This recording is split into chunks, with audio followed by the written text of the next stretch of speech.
अस्सलामुअलैकुम, आप देख रहे हैं समा। मैं हूँ फवाज ज़ैदी और मैं हूँ सिद्रा मीर। बुलेटिन का आगाज अहम खबर से। पीटीआई के नाराज MNA करीम बख्श गबोल कहते हैं मुझे PP वाले अगवा कर रहे हैं, मुझे PP को वोट नहीं देना।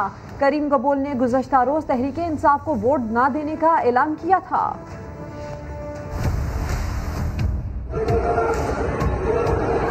मुझे PP वाले अगवा कर रहे हैं, मुझे वोट नहीं देना PP को, मुझे वोट नहीं देना PP को। PP वाले अगवा कर रहे हैं, PP वाले अगवा कर रहे हैं।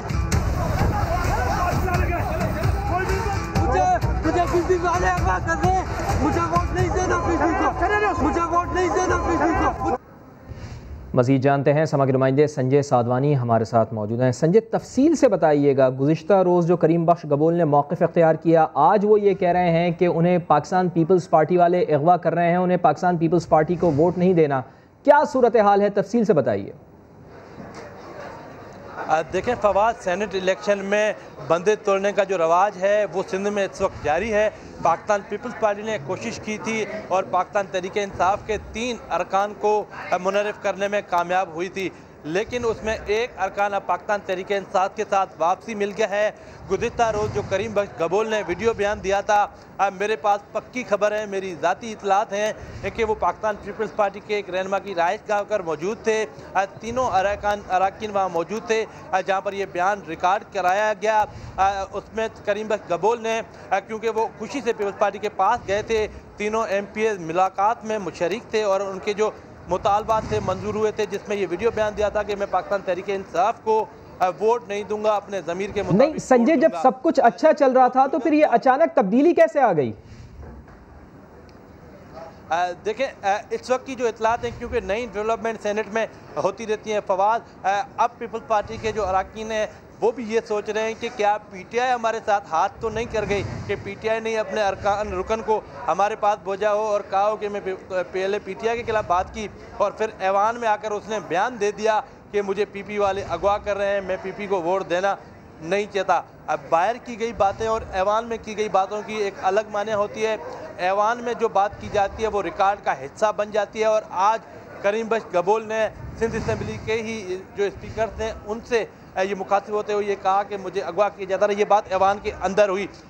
जब असल जो बात यह है कि ये तीनों अरकान जो गुज़िश्ता रात तक मुनरिफ थे, अब उनमें एक अरकान PTI के पास वापस गया है।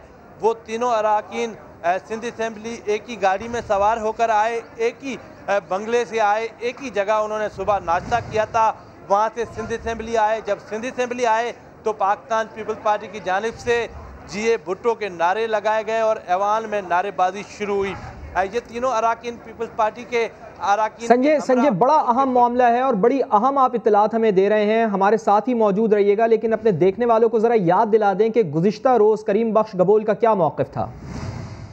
इलेक्शन में ऐसे लोगों को टिकट दिया गया जो जिनके बारे में ये सुनने में आ रहा है कि जी वो उन्होंने पैसे देकर वो टिकट ख़रीदा है, तो ये सुनने की हद की बातें हैं। तो मैं इसलिए ऐसे लोगों को कभी भी वोट नहीं करूँगा जो पैसे देकर सेनेटर के टिकट लेकर वो आए हैं। तो मैं कम से कम उन लोगों से मुतमईन नहीं हूँ। मैं अपना वोट ऐसे कैंडिडेट को नहीं दे सकता। मैं जिन लोगों से मुतमईन हूँगा उनको वोट। तो करीम बख्श गबोल का मौक़िफ़ कल तक ये था कि वो अपने ज़मीर की आवाज़ का साथ देंगे, लेकिन आज उन्हें क्या हुआ है, अचानक वो सिंध असम्बली आए हैं, तो फिर सिंध असम्बली में उन्होंने क्या मौक़िफ़ इख्तियार किया है, आपको सुनवाते हैं। मुझे वोट नहीं देना PP वाले अगवा कर रहे हैं, PP वाले अगवा कर रहे हैं। मुझे PP वाले अगवा कर रहे हैं, मुझे वोट नहीं देना PP को, मुझे वोट नहीं देना PP को, मुझे PP वाले अगवा कर रहे हैं।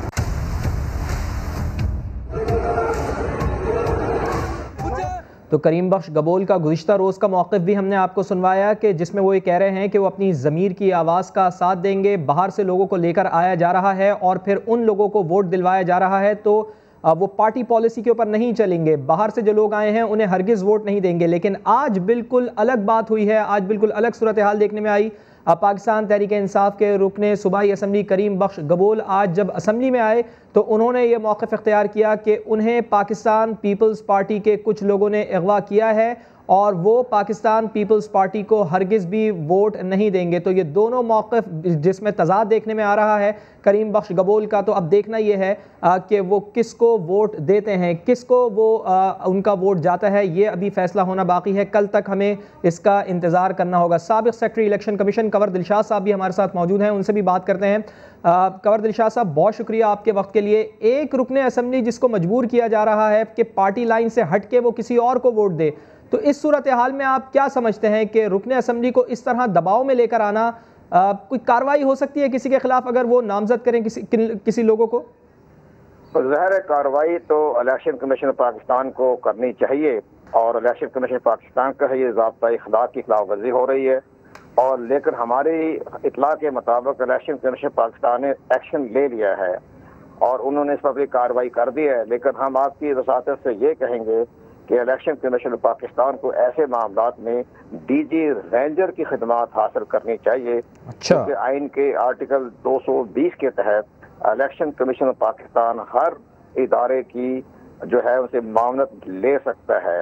इस लिहाज से ये मामला चूँकि बड़ा गंभीर है, बड़ा सीरियस है, अगवा किया जा रहा है और भी मुमकिन है उनकी थ्रेट भी हो, लाइव थ्रेट भी हो। लेकिन इलेक्शन कमीशन पाकिस्तान को आपने इमीडिएटली डीजी रेंजर के नोटिस से बात लानी चाहिए कि जितने भी सूबाई असम्बली के मेंबरान हैं और वो किसी पार्टी से भी हो, उनको तहफ़्फ़ुज़ दिया जाए, सिक्योरिटी दी जाए। इसी तरह का वाक़या पेश आया था 91 में, जब जाम सादिक साहब थे वज़ीर आला सिंध, तो उन्होंने पीपल्स पार्टी के 20 मेंबरों को अगवा करने का मंसूबा बनाया था। इन तो हमारे सियासतदानों को तो अपना अक़ल दानिश ही नहीं है ना वो तारीख पढ़ते हैं ना पिछले बैकग्राउंड देखते हैं। तो उस वक्त के जस्टिस चीफ इलेक्शन कमिश्नर ने डीजी और आईजी सिंध को हुक्म जारी किया था और वो 32 मेंबर थे पीपल पार्टी के, वो मेरी तहवील में दे दिए गए थे। मैं उस वक्त इलेक्शन कमिश्नर सिंध था और उनको जिस जगह ठहराए गए थे उसकी सिक्योरिटी जो थी वो आईजी सिंध को दी गई थी और तमाम लिस्ट मेरे हवाले कर दी गई थी। और नेक्स्ट डे हमने इनको गाड़ी में बैठाया और सिंध असेंबली पहुंचा दिया। और जबकि अब कंवर दिलशाद साहब, अब जब ये असेंबली के फ्लोर पर करीम बख्श साहब ये कह रहे हैं कि मुझे पीपल्स पार्टी ने अगवा कर रहे हैं, पीपल्स पार्टी वाले अगवा कर रहे हैं, इतना संगीन इल्जाम वो असेंबली के फ्लोर पर लगा रहे हैं, ऐसे में क्या होना चाहिए? नहीं ज़ाहिर है, तो मैं तो अर्ज किया ना कि इनकी सिक्योरिटी जो है इलेक्शन कमीशन पाकिस्तान की जिम्मेदारी में होती है। उन्होंने ज़ाब्ता इखलाक भी किया है। तमाम जब तक ये वोट कास्ट नहीं कर देते तो इनके तमाम तहफ़्फ़ुज़ जो है वो इलेक्शन कमीशन पाकिस्तान के पास कानूनी तौर पर उन्हीं के पास हैं। इमीडिएटली इलेक्शन कमिश्नर साहब को चाहिए कि जो मेंबर हैं सिंध असेंबली में, जो सिंध के जो हमारे मेंबर हैं इलेक्शन कमीशन के, उनकी सरबराही में एक इमीडिएटली कमेटी मुकर्रर कर दे और इनके तमाम तहफ़्फ़ुज़ जो दिया जाए और डीजी रेंजर के जरिए दिए पुलिस की खिदमत हासिल ना की जाए। अच्छा, सवाल ये पैदा होता है कंवर दिलशाद साहब कि जो लोग शिकायत कर रहे हैं कि उन्हें थ्रेट है, उन्हें अगवा किया जा रहा है, क्या उनको ही सिक्योरिटी फराहम की जानी चाहिए या मजमूई तौर पर तमाम MPs, चूँकि कल पोलिंग का अमल होना है तो तमाम MPs को सिक्योरिटी देनी चाहिए? उनको हाँ नहीं, जिनको थ्रेट दी जा रही है उनको तो रेड लाइट में रखे ना, उनको तो रेड जोन में दाखिल करते हैं। जिनको थ्रेट दी जा रही है, जिनको थ्रेट नहीं दी जा रही उनको ग्रीन जोन में शामिल करके उनकी भी जो है हिफाजत वो डीजी रेंजर के हवाले कर दे। ये माजी की रवायात है। अगर मुझे इलेक्शन कमीशन ने मुझसे पूछा तो मैं वो डेट भी बता दूंगा कि जिस डेट को जस्टिस नईम थे चीफ इलेक्शन कमिश्नर, उन्होंने आईजी कंट्रोल में था, उस वक्त रेंजर नहीं होती थी, तो आईजी जो है सिंध के उनको ड्यूटी लगाई गई थी, सदीकी साहब नाम था उसका आईजी का। तो वो फिर और मेरी निगरानी में उन्होंने तमाम के तमाम पीपल पार्टी के 32 मेंबरों को मेरी तहवील में दे दिया था। लेकिन कंवर दिलशाद साहब, अब कल चूंकि इंतखाबात होने जा रहे हैं, आपको नहीं लगता कि इतनी हंगामी बुनियादों पर ये इंतजामात करना अब मुश्किल होगा, चूंकि इतने अरसे में ये इंतजामात नहीं हो पाए?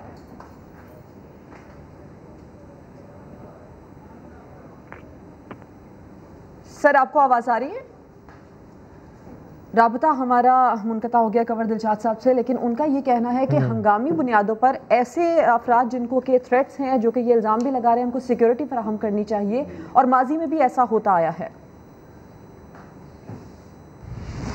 और यहाँ आपको बड़ी खबर देंगे कि इलेक्शन कमीशन की विजिलेंस कमेटी ने लियाकत जतोई के बयान का नोटिस ले लिया है। लियाकत जतोई से इल्ज़ामात के सबूत मांगने का फैसला कर लिया गया है। बात करेंगे जुल्करनैन इकबाल से। जुल्करनैन, अपडेट कीजिए।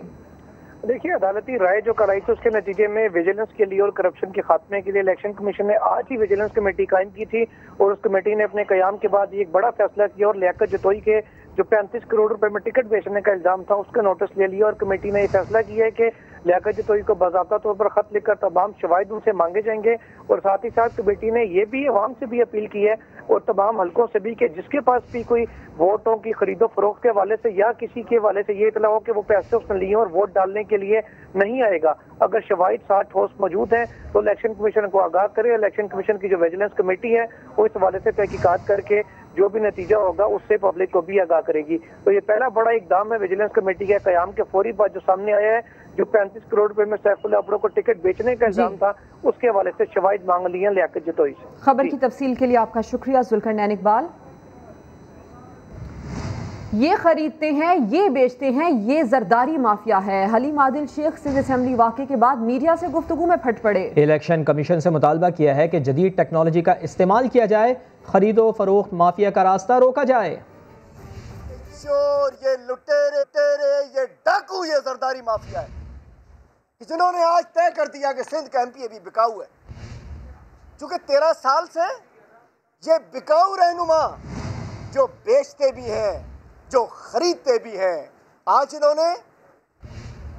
इन्होंने जो ये बात की है, तो मैं कहना चाहता हूं सुप्रीम कोर्ट से कि मेरे सदर ने, मेरे कप्तान ने, मेरी पार्टी ने जो एप्रीहेंशन दी थी कि बंडी लगेगी, लेकिन मैं इलेक्शन कमीशन से कहता हूं, इलेक्शन कमीशन ऑफ पाकिस्तान, मुझ पे अगर किसी ने कंटेम्प्ट करना है तो डाल दो। मैं दहशतगर्द तो बना हुआ हूं, डाल दो मुझ पे कंटेम्प्ट, लेकिन मैं कहता हूं इलेक्शन कमीशन ऑफ पाकिस्तान को सुप्रीम कोर्ट के ऑर्डर्स के नतीजे में टेक्नोलॉजी को इस्तेमाल करते हुए इन चोरों का, इन खरीदारों का और बिकने वालों का, इन दोनों का रास्ता बंद करना पड़ेगा। पीपल्स पार्टी की रहनुमा शैला रजा कहती हैं कि करीम बख्श कल नहीं आज अगवा हुए हैं। पीटीआई के इन अरकान को अपने ही अरकान से जान का खतरा है।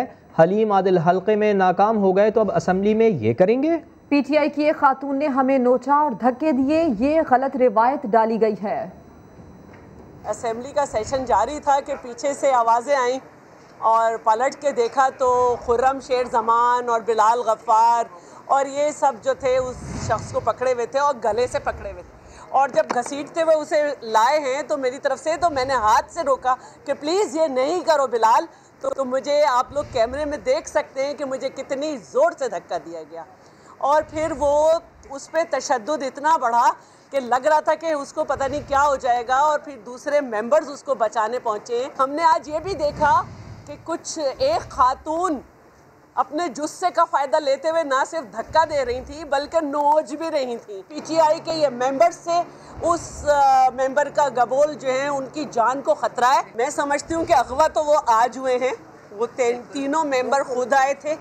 वो जो कुछ भी कहें इस तशद्दुद के बाद, जो आपके कैमरास ने रिकॉर्ड किया, जो यहाँ पे आके ज़बान इस्तेमाल की गई, अब उसकी कोई वैल्यू नहीं रही। हलीम आदिल हल्के में नाकाम हुए तो अब असेंबली में ये हरकतें कराएंगे जो उनकी ज़बान जब से वो आए हैं चल रही है वो, और आज भी जो आप लोगों के लिए इस्तेमाल हुई। अब अगर ये होगा असेंबली में तो फिर इसके नताइज अच्छे नहीं होंगे। गुज़श्ता रोज़ वीडियो बयान जारी करने वाले 3 पीटीआई अरकान में से 2 असलम अबड़ू और शहरियार शहर अपने मौक़िफ़ पर कायम है। सिंध असेंबली के बाहर सहाफ़ियों से गुफ्तगू में असलम अबड़ू और शहरियार शहर का कहना था कि ये उन्हें किसी ने अगवा नहीं किया था, वोट अपनी मर्जी से देंगे। हम पीटीआई में हैं, पीटीआई में रहेंगे, मगर इज़हार नाराज़गी जो है वो हमारा जमहूरी हक है। आइन हमें, पाकिस्तान का आइन हमें इजाज़त देता है कि हम अपना वोट जहां हमारा ज़मीर मुतमइन हो हम वहां करेंगे। मैं रात तक बार डिफेंस में घूमता फिर रहा, इन्होंने कहा कि अगवा किया गया। शर साहब घूमता रहा कि अगवा किया गया। भाई हम क्या 5 साल 10 साल के बच्चे हैं कि इन्होंने उठा के गाड़ी में डाल दिया, हमें अगवा कर लिया। किसकी मजाल है हमें कोई अगवा करेगा? हम कोई बकरे नहीं उठा के हमें गाड़ी में लेके जाएंगे। मेरे भाई, हमें अपनी मर्जी से वोट करेंगे, ये हमारा हक है। ये पाकिस्तान का आइन हमें हक देता है कि हम अपना ये जो सेनेट का वोट है अपनी मर्जी से, अपन जहाँ पे ज़मीर मुतमिन होगा उससे करेंगे वोट। वज़ीर आज़म इमरान खान दूसरे दिन भी पार्लियामेंट हाउस में मोर्चा जन। वज़ीर आला पंजाब और मुशीर बराए ख़जाना को हुकूमती और इत्तेहादी अरकान के मसाइल हल करने की हिदायत दी है। कहा हमारे अरकान से राबते किए गए हैं, लालच भी दिया गया, मगर इस्लामाबाद का मार्का हफीज शेख ही जीतेंगे। अब्बास शब्बीर की रिपोर्ट देखिए। सेनेट इलेक्शन का मार्का। वज़ीर आज़म के दूसरे रोज भी पार्लियामेंट हाउस में डेरे। इत्तेहादी शाहजहान बुगटी समेत मुख्तलिफ अरकान असम्बली की वज़ीर आज़म से मुलाकातें। शाहजहान बुगटी ने हुकूमती उम्मीदवार को वोट देने का ऐलान कर दिया। सारी बातों पे वज़ीर आज़म पाकिस्तान से बात हुई है, जैसे माजी में यकीन दहानी कराई गई है तो आज भी यकीन दहानी कराई है। हुकूमत जब वादे कर रही है तो चलें फिर से देखते हैं कि क्या वो इस पे अमल दरामद। वज़ीर आला पंजाब उस्मान बुज़दार और वज़ीर ख़जाना अब्दुल हफीज शेख भी वज़ीर आज़म से मिले। हुकूमती और इत्तेहादी अरकान असम्बली से मुलाकातों का अहवाल और उनके मसाइल से आगाह किया। वज़ीर आज़म ने दोनों को अरकान असम्बली के मसाइल हल करने की हिदायत कर दी। हफीज शेख को अपनी जीत का यकीन। वज़ीर आज़म को बताया कि तमाम इत्तेहादियों ने वोट देने की यकीन दहानी कराई है। खालिद मकबूल सदीकी की क़यादत में MQM के वफ़द ने भी वज़ीर आज़म से मुलाकात की, अपने तहफ़्फ़ुज़ात वज़ीर आज़म के सामने रखे, साथ ही हुकूमती उम्मीदवार को वोट देने की यकीन दहानी भी करा दी। तहरीक इंसाफ के बाद मरियम नवाज़ भी अपने अरकान असम्बली के लिए परेशान। लीगी अरकान को हिदायत की है कि किसी को नामालूम नंबर से कॉल आए तो पार्टी क़यादत को आगाह करे, कॉल करने वाले का नाम बताएं और उसे शर्म भी दिलाएं। ट्विटर पैगाम में मरियम नवाज़ ने हुकूमत पर तनकीद करते हुए लिखा, आप इलेक्शन की पर्ची पर बार कोड लगवाएं या खुद बक्से पर बैठ जाएं, आपके खिलाफ वोट देने की तैयारी करने वाले अवाम के गुस्से से खौफज़दा हैं। कितना काबिल तर्स है वो शख्स जो इख्तिदार की कुर्सी पर बैठ कर भी बेख्तियार और बेबस है। सियासी लोगों पर 3 साल दरवाजे बंद रखने वाले को अब अपने अराकीन की मिन्नतें करना पड़ रही हैं। सेनेट इंतखाबात की तैयारियां मुकम्मल। ईवान बाला की 37 नशिस्तों के लिए पोलिंग कल होगी। वोटिंग पुराने तरीके के तहत खुफिया होगी। इलेक्शन कमीशन के मुताबिक इंतखाबात शफाफ बनाने और सुप्रीम कोर्ट की राय पर अमल दरामद यकीनी बनाने के लिए पुरअज़्म हैं। खुसूसी मॉनिटरिंग सेल कायम कर दिया गया। जुल्करनैन इकबाल रिपोर्ट करेंगे। बड़े ऐवान के नए अरकान कौन कौन होंगे? सेनेट की 37 नशिस्तों के लिए पोलिंग बुध को होगी। उम्मीदवारों के लिए रिटायरमेंट और इंतखाबी मुहिम का वक्त खत्म। अब किसी ने मुहिम चलाई तो करप्ट प्रैक्टिसेस के तहत कार्रवाई होगी। इलेक्शन कमीशन ने उम्मीदवारों और सियासी जमातों को खबरदार कर दिया। इलेक्शन कमीशन ईवान बाला का इंतखाबी अमल शफाफ बनाने के लिए सरगर्म। सुप्रीम कोर्ट की राय पर मिन्नोअन अमल करने का अज़्म। साथ ही वाज़े कर दिया कि सेनेट इंतखाबात में वोटिंग पुराने तरीका कार के तहत खुफिया ही होगी। इंतखाबी अमल में करप्शन रोकने के लिए विजिलेंस कमेटी और खसूसी मॉनिटरिंग सेल भी कायम। FBR, NAB, स्टेट बैंक और नादरा के नुमाइंदों पर मुश्तमिल कमेटी बदउनवानी से मुतालिक मालूमात फराहम करेगी, जबकि बवक्ते जरूरत इंक्वायरी भी कर सकती है। सेनेट के आइंदा इलेक्शन में टेक्नोलॉजी के इस्तेमाल का भी फैसला। इलेक्शन कमीशन ने सिफारिशात मुरतब करने के लिए एडिशनल सेक्रेटरी इलेक्शन कमीशन की सरबराही में कमेटी तश्कील दे दी। कमेटी 4 हफ्ते में सिफारिशात देगी। सेनेट इलेक्शन में जीत के लिए हफीज़ शेख पुरुमीद। फहमीदा मिर्ज़ा कहती हैं कि अक्सरियती उम्मीदवार को जीतना ही चाहिए, लेकिन शाहजहान बुगटी का ख्याल है कि हफीज़ शेख को भारी अक्सरियत नहीं मिल पाएगी। सेनेट इंतखाबात में हुकूमती उम्मीदवार शेख हफीज जीतेंगे या नहीं, सब पूछ रहे हैं। हफीज शेख खुद तो बड़े पुरुमीद हैं, कहते हैं सारे इत्तेहादी मुत्तहिद हैं। नेशनल असेंबली में पाकिस्तान तहरीक इंसाफ की जो कोalition है उसको अक्सरियत है। GDA रहनुमा फहमीदा मिर्जा कहती हैं अक्सरियत जिसकी जीत उसी की होनी चाहिए। हमारे कॉन्स्टिट्यूशन में उसके तहत आपके सेनेटर्स इलेक्ट होके आने चाहिए और अब ये जोड़ और तोड़ की सियासत को ख़त्म होना चाहिए। बाबा रमान को तो अपोजिशन का लटका हुआ मुंह दिखाई दे रहा है। देश का इलेक्शन 100% क्लियर है और जो ये कह रहे हैं ना कि ये एक तरह के रेफरेंडम होगा कि हुकूमत के पास कुछ है या नहीं है, कल उनके लटके हुए मुंह इंशाल्लाह शाम को देख लीजिएगा। मगर जमहूरी वतन पार्टी के शाहजहान बुगटी का ख्याल है हफीज शेख भारी अक्सरियत नहीं ले पाएंगे। हफीज शेख के साथ होगा क्या, ये तो सेनेट का बैलेट बॉक्स ही सामने लाएगा। इस्लामाबाद में सऊदी सिफारतकार की गाड़ी की मुबैना टक्कर से मोटरसाइकिल सवार जाँ बहक हो गया। पुलिस ने सऊदी सिफारतकार को गिरफ्तार कर लिया है। बात करेंगे समा के नुमाइंदे नूरुल अमीन दानिश से। नूर, बताइए इस वाक़े से मुतालिक पुलिस ने मजीद क्या बताया? जी देखें, ये फैसल बिन सराज जो है सऊदी एहलकार, इसको साना शालीमार पुलिस ने गिरफ्तार किया है और इसकी टक्कर से मोहम्मद इरफान नामी शहरी की हलाकत हुई है। वो मोटरसाइकिल पर सवार थे और इनका ताल्लुक जो है जहाँ भाग वाले शख्स का सरगोदा से है।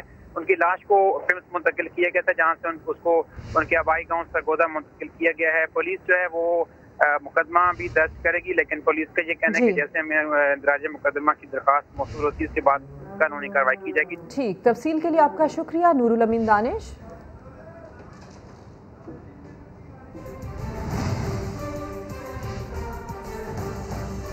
अब आपको ये बताएं, पाकिस्तान सुपर लीग में कोरोना केसेस की तादाद बढ़ गई। फवाद अहमद के बाद मजीद 3 नए केसेस सामने आ गए हैं। एक खिलाड़ी इस्लामाबाद यूनाइटेड और दीगर 2 का ताल्लुक मुख्तलिफ टीमों से है।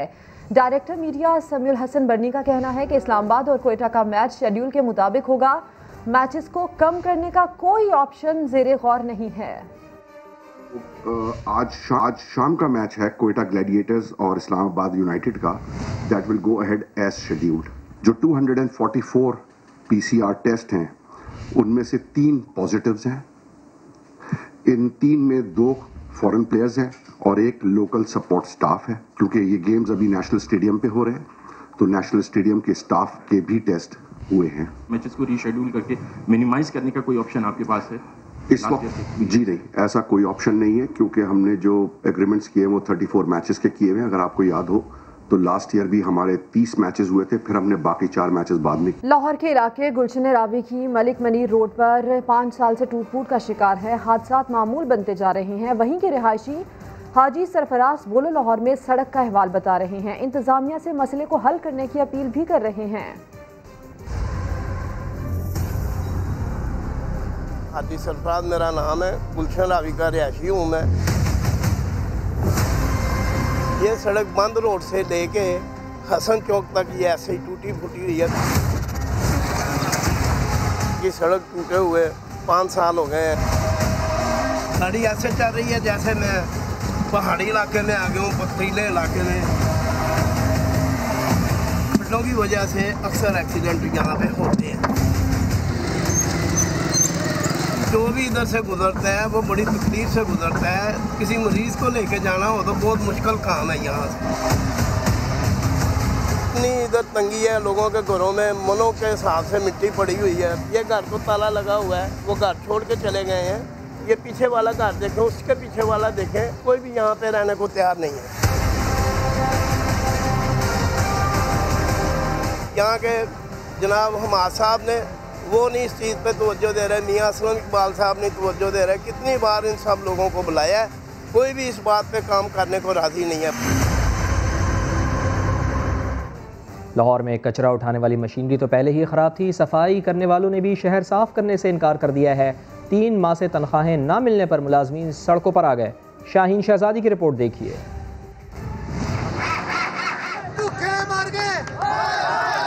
यकनाशुद तो शुद्ध, पहले मशीनरी खराब, अब LWMC के एहलकारों का भी कचरा उठाने से इनकार। मसाइल में घिरा इदारा एक नई मुश्किल का शिकार।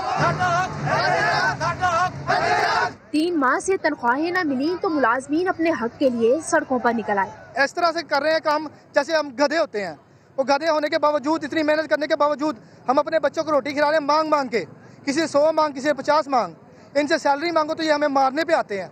लाहौर वेस्ट मैनेजमेंट के तर्जुमान भी तनख्वाहों के मामले पर कभी इकरार तो कभी इनकार करते रहे। सैलरी बिल्कुल जो है तो टाइम पे दी जा रही है। कोई ऐसा वर्कर जो अगर किसी का इशू है भी तो मेरे पास अभी ऑफिस आ जाए। जनवरी की सैलरी दी गई है जी लास्ट। गुलबर्ग, इस्लामपुरा, इकबाल टाउन, जौहर टाउन समेत शहर के मुतादिद इलाकों का हाल एक जैसा है। जहाँ देखो कचरा ही कचरा है। समा टीम के साथ शाहीन शहजादी, लाहौर।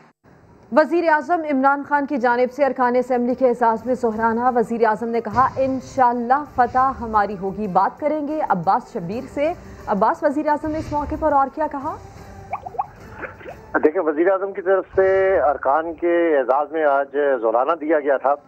तमाम अरकान ने जोराने में शिरकत की, बशमूल जो इत्तेहादी हैं MQM, GDA और मुस्लिम लीग का।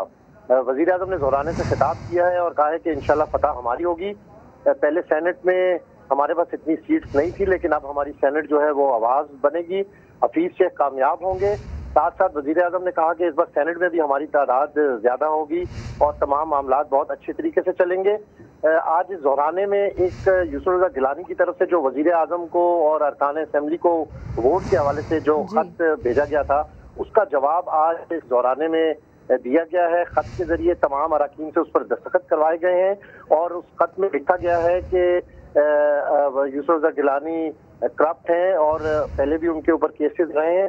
तो इस किस्म की बातें वो तमाम अराकीन से उस खत पर लिखी गई साइन करवाई हैं, जो कि बतौर जवाब यूसुफ रज़ा गिलानी को भिजवाई जाएंगी। ठीक, इससे मुताल्लिक तफसील आपने दी। अब्बास शब्बीर, आपका शुक्रिया।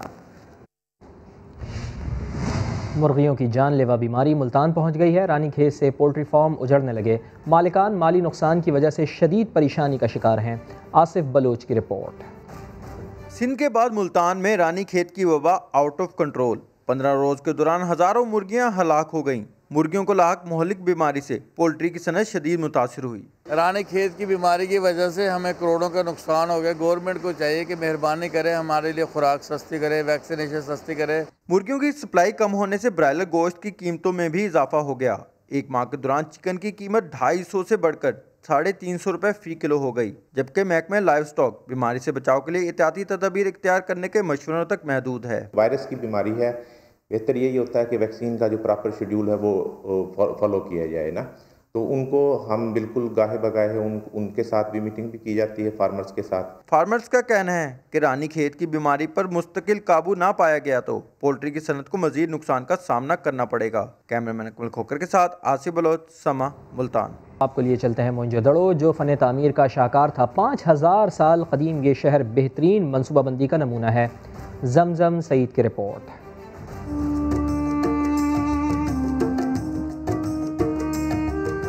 मोहनजोदड़ो फन तामीर का शाहकार। क्या आपने कभी इस 20 के नोट को गौर से देखा है? इस 20 के नोट पर उस अनोखे शहर की तस्वीर है जिसकी आज हम आपको सैर करवाएंगे।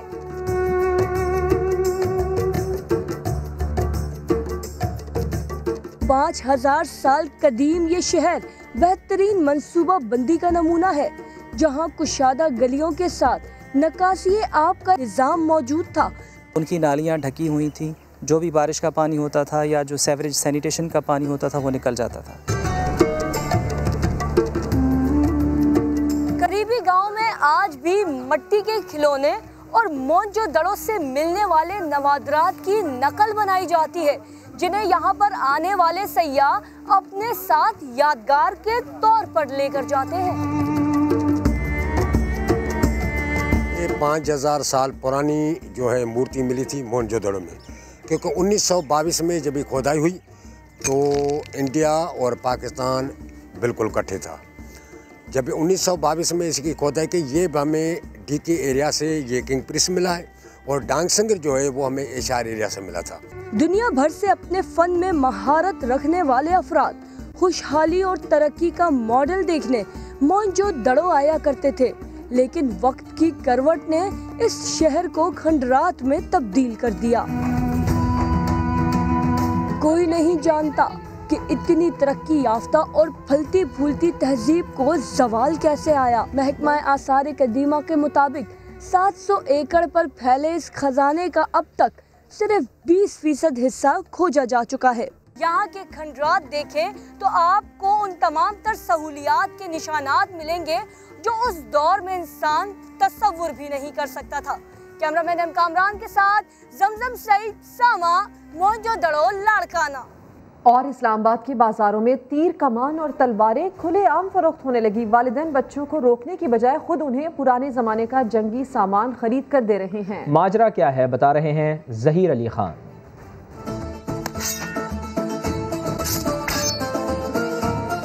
तुर्क ड्रामे अरतुल गाजी ने बच्चों को फन सिपागरी सिखा दिया। इस्लामाबाद के खिलौना बाजार में तीर, खंजर और तलवार के नन्हे खरीदार। किसी को अपने हीरो अरतुल गाजी के सामाने हर्ब की तलाश, तो कोई तुर्गुत की तरह कुल्हाड़े से दुश्मन ज़ेर करने के लिए पुरज़्म। अर्तुगल का तलवार, अर्तुगल का हथौड़ा, अर्तुगल का तीर कमान हम यहाँ खरीदने आते हैं। तलवार, कुल्हाड़ा और तीर इस्तेमाल होते हैं, वो मुझे बहुत पसंद है। दुकानदार कहते हैं ड्रामा क्या आया, हमारे तो वारे नयारे हो गए। 3 महीनों में बहुत ज्यादा बिका है, बीच में शॉर्ट भी हो गया था, लेकिन अब ये रनिंग में आया और खिलौना हमारा कम बिक रहा, यही बिक रहे हैं हमारे सारे। बच्चों के शौक ने तो जैसे तारीख दोहराए जाने की उम्मीद बंधा दी हो। अरतुल गाजी में तारीख की तमसील से नई नस्ल इस कदर मुतासिर है कि जंगजू किरदारों के हथियार और औजार मकबूल आम ही नहीं, बड़ा कारोबार और रोजगार का जरिया भी बन चुके हैं। कैमरामैन राइल कुरैशी के साथ ज़हीर अली खान, समा, इस्लामाबाद। और इसी के साथ ही वक्त हो गया ब्रेक का, जिसके बाद दोबारा हाजिर होंगे हेडलाइंस के साथ। आप देखते रहिए समा।